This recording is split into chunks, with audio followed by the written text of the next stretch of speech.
여러분의 건강 지켜드리는 데일리 건강 시작합니다. 오늘은 신경외과 전문의 남한가희 원장님과 함께 볼 텐데요. 원장님 어서 오세요. 네, 안녕하십니까. 신경외과 남한가희입니다. 네, 반갑습니다. 자, 오늘은 어떤 질환에 대해서 이야기 나눠볼까요?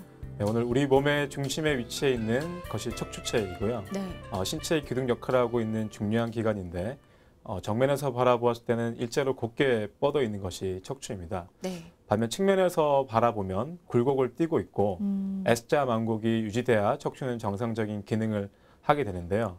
만약 이러한 척추의 형태가 본래의 모습을 벗어나 틀어지게 되면 허리 통증과 더불어 각종 척추 질환의 원인이 될 수 있기에 꼭 주의하셔야 합니다. 오늘은 척추가 가지고 있던 원래의 S라인이 틀어지면서 몸이 앞으로 구부러지는 증상을 보이게 되는 척추 후만증에 대해서 자세히 알아보는 시간 갖겠습니다. 네. 현대인은 일생에 한 번 이상 요통으로 고생한다는 통계가 있을 정도로 요통은 감기만큼이나 흔한 질환이죠. 오늘은 이 요통을 유발하는 여러 척추 질환들 중에서도 척추 후만증에 대해서 자세히 알아보도록 하겠습니다. 자, 그럼 먼저 척추 변형의 종류부터 좀 알아볼까요, 선생님? 네, 준비된 자료 함께 보시죠. 네. 척추 후만증 외에도 척추 전만증과 척추 측만증이라는 병이 있습니다. 아, 네, 네. 간단하게 설명하자면 척추 전만증은 척추 앞쪽으로 각도가 증가된 상태를 말하며 주로 허리 부위에 발생하게 됩니다. 척추 측만증은 사람 몸을 앞에서 봤을 때 오른쪽이나 왼쪽으로 휘어진 상태를 말하는데 목, 등, 허리 어느 곳에서 발생할 수가 있고 우리가 함께 알아봐야 할 척추 후만증이 그 이유에 있습니다. 그러니까 척추 전만증은 척추 앞쪽의 각도가 증가된 상태. 그럼 척추 후만증은 반대로 생각을 맞습니다. 하면 될까요? 네. 아, 그럼 정확히 어떤 상태인 건가요, 척추 후만증? 네, 척추 후만증 참고 자료 같이 보시고요. 척추는 총 33개에서 34개의 척추뼈로 이루어져 있고 경추와 요추는 앞쪽으로, 흉추와 엉치뼈, 꼬리뼈는 뒤쪽으로 굴곡진 것이 정상적인 모양입니다. 그런데 흉추 후만곡이 과도하거나 또는 경추 또는 요추 부위에서 후만을 심하게 보이는 것을 척추 후만증이라고 합니다. 옆에서 봤을 때 상체가 앞으로 심하게 구부러진 모습의 특징을 보이고 있습니다.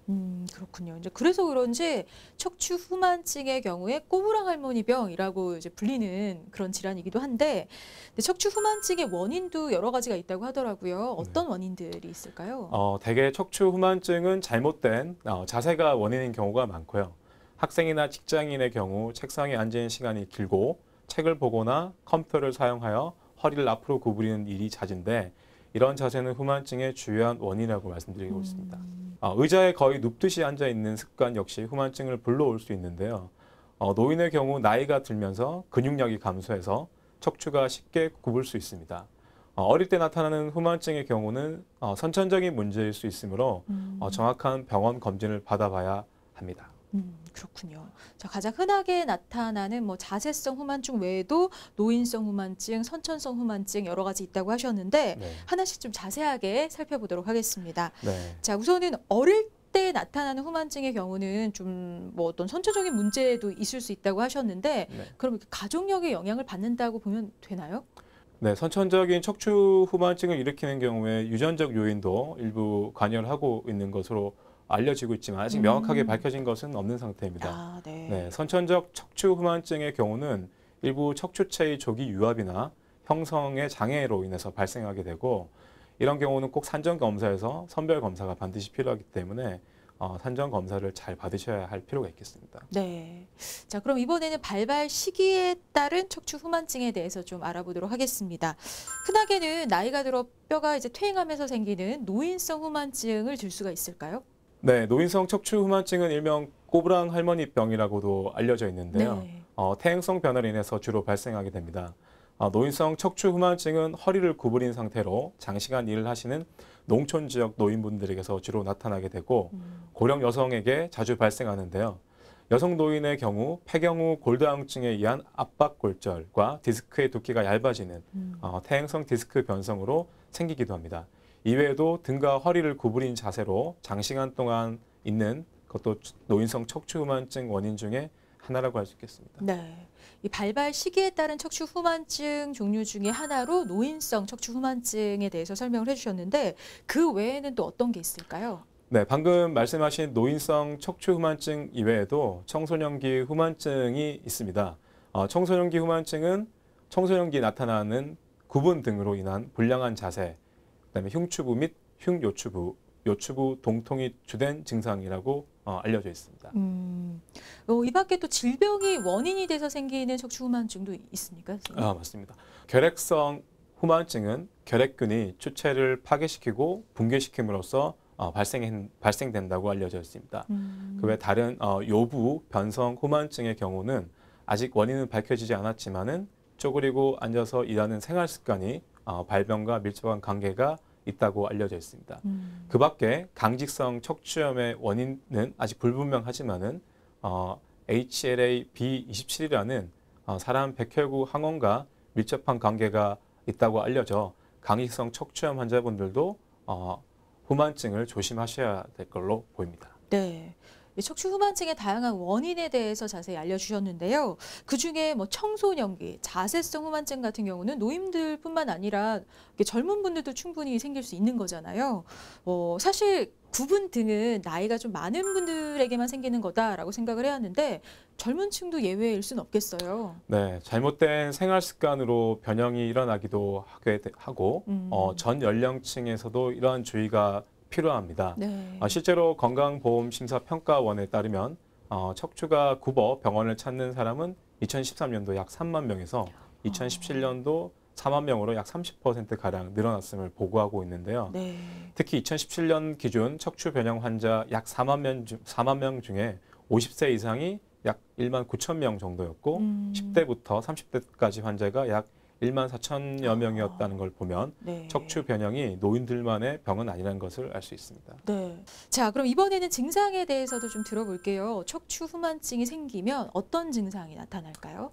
목, 등, 허리가 이제 만성적으로 뻐근하게 통증이 오게 되는 게 주요 증상이고 기본적인 일상생활에 상당한 지장을 초래할 수도 있습니다. 네. 한편 선천성으로 오는 경우는 하지마비가 올 수 있는 경우도 있기에 이런 경우는 반드시 수술적 교정이 필요한 경우가 있겠습니다. 네. 그럼 단순한 통증 외에 막 저리다든지 뻣뻣해진다든지 뭐 이런 다른 증상도 나타날 수 있을까요? 네, 맞습니다. 척추 후만증이 과도하게 진행될 경우에는 신경이 이제 압박되면서 양쪽 팔이나 다리 저림이 이제 올 수가 있고요. 척추 근육의 긴장과 긴장 등으로 인해서 늘 목이나 등, 허리가 뻣뻣한 증상이 발생할 수도 있습니다. 심한 경우 부분적인 하지마비 증상도 동반될 수 있습니다. 그렇군요. 근데 이런 척추 후만증은 별다른 이제 통증이 없다는 이유로 치료받지 않고 오래 방치하는 경우도 종종 있는 것 같은데 이럴 경우는 어떻게 되는 건가요? 네, 자료화면 함께 보시죠. 네. 척추가 바르게 서 있지 않으면 원래의 기능을 하지 못하게 되면서 각종 척추 질환 및 부상의 위험이 커질 뿐만 아니라 신체 변형으로 인해 신장이 줄어들 수도 있습니다. 또 척추가 앞으로 굽으면서 목을 앞으로 구부리게 되기 때문에 거북목이나 라운드 숄더를 동반할 수 있고요.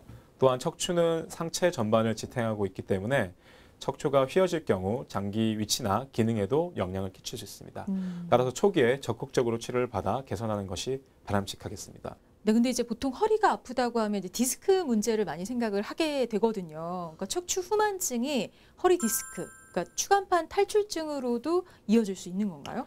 네, 좋은 지적이십니다. 허리 디스크, 목 척추에 있는 디스크 질환과 척추 후만증은 또 별개의 질환이지만은 척추 후만증이 심해지고 오랫동안 지속되면 디스크의 변형이 빈번하게 발생하기 때문에 디스크 병이 생길 확률이 높아지게 됩니다. 그렇군요. 그럼 또 척추 후만증과 함께 올 수 있는 합병증에 어떤 게 있을까요?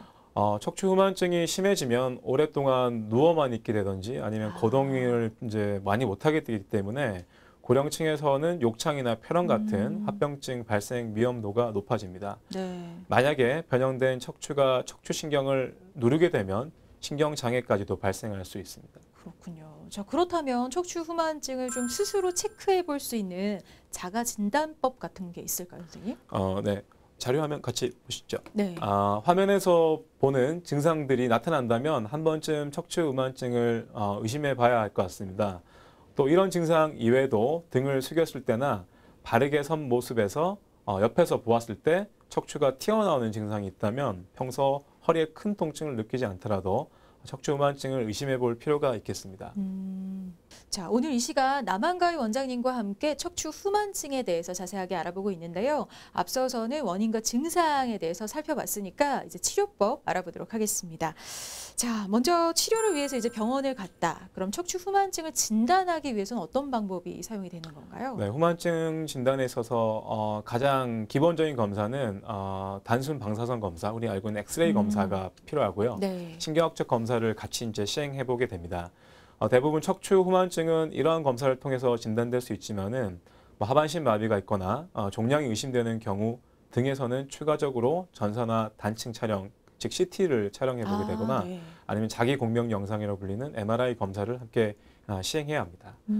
단순 방사선 검사는 척추 질환의 진단에 있어서 가장 기본적인 검사로 척추 후만증을 호소하는 환자에게 감별 진단을 위해 1차적으로 시행하게 됩니다. 그렇군요. 자, 그렇다면은 척추 후만증으로 정확한 진단을 받았다. 그럼 바로 이제 치료에 들어가야 될 텐데 원인마다 치료법이 좀 달라지는 건가요?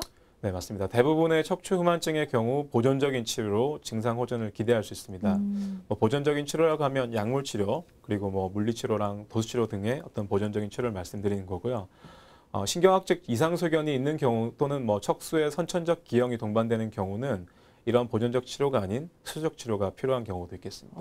그럼 그 선천적인 경우에는 어렸을 때 그럼 수술을 하게 되는 건가요? 어렸을 땐 바로 수술을 진행하지는 않고요. 아, 이제 신경학적인 이상 소견이라든지 뭐 신경 마비가 왔을 경우라든지 그리고 외형적으로 문제가 생겼을 경우에는 수술을 고려하게 됩니다. 그렇군요. 네. 자, 근데 주로는 보존적인 치료한다고 하셨는데 네. 어떤 치료법들이 있을까요? 참고자료 같이 보시고요. 보존적 치료라고 하면 이런 보조기를 착용하여 자세를 변형시키는 그런 치료도 포함된다고 말씀드릴 수 네. 있겠습니다. 후만증에서는 바른 자세를 위한 교육과 훈련, 그리고 등 근육 강화 운동 등으로 교정이 가능하지만은 계속적으로 자세 교정이 안 될 경우에는 이러한 보조기 착용도 함께 진행하게 되고요. 후만 변형이 심한 청소년기 후만증에서는 사진에서 보는 것 같이 미러키 보조기라는 보조기를 사용하게 되고 이를 착용하는 동안은 운동요법을 함께 병행하는 경우가 많습니다. 운동요법으로는 요추부 전만곡을 줄이기 위한 골반 경사 운동, 흉추 후방 근육 강화를 위한 흉추 신전 운동, 흉근과 슬곽근의 구축을 풀어주기 위한 운동이 있습니다. 노인성 후만증의 경우 동반된 골다공증에 대한 치료를 꼭 병행해야 하며 복부 및 등 근력 강화 운동을 시행하게 됩니다. 후만이 심한 경우 보조기를 착용하는 것이 도움이 될 수 있고요. 마지막으로 결핵성 후만증의 경우 결핵균에 대한 치료를 우선적으로 해야 하며 제대로 치료하지 않으면 후만증이 증가될 수 있습니다. 네, 굉장히 다양한 보존적 치료가 이제 시행이 되는 것 같은데, 자, 그렇다면 수술적 방법에는 어떤 것들 있을까요? 노인성 후만증에서는 통증 경감 및 빠른 회복을 위해 경피적 추체 성형술 또는 경피적 추체 확장 성형술을 시행해 볼 수도 있고요. 이런 시술은 추체 내에 고울 시멘트를 주입해서 추체를 좀 안정화시켜주고 변형을 고정시켜주는 방법으로 최근 들어 많이 사용되고 있는 방법입니다. 결핵성 후만증의 경우 후만의 정도가 약 60에서 70도 이상이거나 후만 변형으로 인하여 마비가 발생한 경우 수술적 치료를 시행할 수 있겠습니다. 네. 네. 근데 이제 치료를 잘 받았더라도 잘 관리하고 자세도 잘 교정이 돼야 재발되지 않을 것 같은데 치료 후에 주의사항 좀 짚어주시죠. 네, 지속적인 예방적 운동으로 허리 근육을 강화시키는 것이 필요하고 골다공증에 대한 검사와 치료가 필요합니다. 네. 자, 이번 순서는 질병에 대한 잘못된 상식을 바로잡는 시간이죠. 팩트체크, 오해와 진실. 오늘은 이 척추 질환에 대한 오해들 어떤 것들이 있는지 OX로 풀어보도록 하겠습니다. 제가 질문을 드리면 원장님께서 O나 X로 대답을 해주시면 됩니다. 자, 그럼 첫 번째 질문 살펴볼까요? 척추 수술은 최후의 수단이다. 사실 이런 말 많이 들어봤거든요. 네. 수술은 최후의 수단이다. 네. 맞나요, 선생님? 네, 척추 수술은 최후의 수단이다. 네, 맞습니다. 수술적 치료라는 것은 기본적인 휴식 및 보존적 치료를 지속했는데도 증상이 지속되거나 악화될 때 적용할 수 있는 방법이 맞습니다. 마비 증상이나 근육 위축과 같은 증상을 동반하고 있는 환자라면 전문가의 의견을 들어보고 효과적인 치료를 계획하는 것이 우선 필요하고 수술적 치료는 그 이후에 마지막으로 선택을 할 필요가 있겠습니다. 네. 자, 그럼 두 번째 질문도 살펴보겠습니다. 척추 질환은 유전적 요인이 있다. 맞나요, 선생님? 네, 척추 질환은 유전적 요인이 있습니다. 어. 네, 과거에는 척추 질환의 이유를 뭐 대부분 퇴행성 질환이겠지만은 후천적인 요인을 대부분의 이유로 생각했었는데요. 최근 발표되는 여러 논문들을 보면 유전적 요인이 디스크의 변화에 많은 영향을 미치고 이로 인해서 주로 이제 퇴행성 디스크 질환 또는 퇴행성 척추 질환을 빠르게 진행시킨다는 보고가 있습니다. 네. 임상에서도 척추 질환으로 내원하신 환자분들, 부모님 혹은 친지분들 중에 퇴행성 척추 질환이나 척추 질환이 있는 분들이 많은 경우가 있는데요. 이러한 사실을 보더라도 유전적 요인이 척추 질환에 영향을 미친다고 판단해 볼 수 있겠습니다. 네. 오늘 데일리 건강에서는 척추 후만증에 대해서 자세히 알아봤는데요. 이제 마지막으로 평상시에 척추 후만증을 좀 예방할 수 있는 방법 알아볼게요. 어떤 노력이 필요할까요, 선생님? 네, 척추 후만증을 예방하기 위해서는 무엇보다 바른 자세가 중요합니다. 항상 허리를 곧게 편 바른 자세를 유지하면 척추에 전해지는 압력을 최대 30% 정도 줄일 수 있고 척추 변형도 막을 수 있습니다. 장시간 앉아 있거나 같은 자세로 오래 서 있을 때는 중간중간에 휴식을 하며 스트레칭을 하시는 것이 중요하고요. 네. 척추 뼈와 디스크 주변 근육의 긴장을 꼭 풀어주시는 것이 필요합니다. 척추 후만증 치료를 위해서는 기본적으로 물리치료를 시행하게 되는데요. 통증이 있는 환자의 경우 통증 완화를 위한 약물 치료나 도수치료 등도 추가해서 받게 됩니다. 척추를 원래의 바른 모양으로 회복시키기 위해 재활운동 치료를 병행할 수 있고 개인의 노력만으로는 자세 교정이 되지 않을 경우 보조기 착용을 시도해 볼 수 있겠습니다. 네. 허리가 굽는 건 당연한 노화 현상이 아닙니다. 나이가 들면서 척추가 늙어가는 걸 완전히 예방할 수는 없겠지만 40, 50대 이후부터 허리가 눈에 띄게 좀 굽기 시작한다면 척추 후만증은 아닌지 의심해보고 병원에 가서 정확한 진단 받아보시기 바랍니다. 쉽게 풀어가는 건강 이야기 데일리 건강 오늘은 여기까지입니다. 남한가위 원장님 함께하셨습니다. 고맙습니다. 네, 감사합니다.